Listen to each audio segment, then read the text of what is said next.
long and convoluted journey. And I just wanted to also mention that we have here a couple of people who were really important. There's Donna Hiraga Stevens, who is the Office Manager for the Center for Race and Gender. And then also Pam Matsuoka, I don't know where she is. Okay, she's off setting up food. So that's kind of like, yes, that's the kind of person she is. She's sort of, doing all this stuff. So I'm sort of a typically absent-minded professor, so I'm not actually that well prepared. But I should say that I was here kind of in the bad old days when we used to, believe it or not, smoke in the classroom. In fact, I remember when I was a freshman, they actually hired students to give out free packets of cigarettes. 6 cigarettes. Marlboro. Was it Marlboros? Yeah, for some reason I thought it was those mint things, whatever, anyway. So basically I learned how to smoke at Berkeley. So that was kind of the first lesson I got, and I continued it until I think my first pregnancy. So I'm very glad that I was able to stop and not develop, harm the brains of my children. But anyway, so then I was on the East Coast and then returned to Berkeley as a faculty member, I think in 1990. This is what I believe is true. My appointments were in gender and women's studies and ethnic studies. Departments that grew out of really the third world strikes, like at San Francisco State and here at Berkeley. At San Francisco, Sorry. At San Francisco State, actually, the students were able to get an entire school.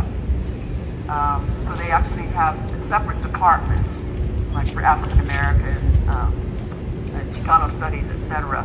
Here we were only able to get a consolidated, I think it took the solidarity of all groups to get the center. And later on, the African American Studies Center separated as a African Diaspora Studies. But we always stayed unified in terms of our approach to the administration and to the legislature. And there is a picture here in the book that you can see, which shows first the Third World Liberation Front protest right here outside of Sather Gate.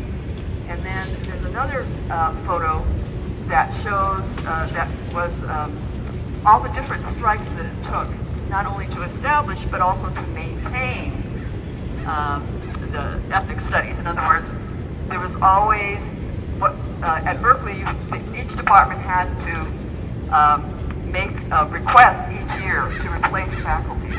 And so what would happen is that the administration would not approve the replacement positions. And then in order to actually get the hires, the students would have to go on strike and hunger strike. So there were strikes through many years. And there's another photo that GWF strike commemoration in 2017, which shows that there were strikes in 1969, 1999, 2009, and 2017. So in order for ethnic studies to survive here at Cal, it always took student mobilization. So I think that's very important. And probably the only departments in the university that relied on student demand and student protest, which in a way we should all be proud of. Because the Asian American students were among the groups that were most active in this. So I think that's about all I have to say. I think I was in, I know, my office was originally here. They put us in the basement here. That's the other thing that I took as a little bit of giving us low rank, was that we were kind of in the basement here, and the window was kind of up here, so high up, like as though we were in some kind of prison.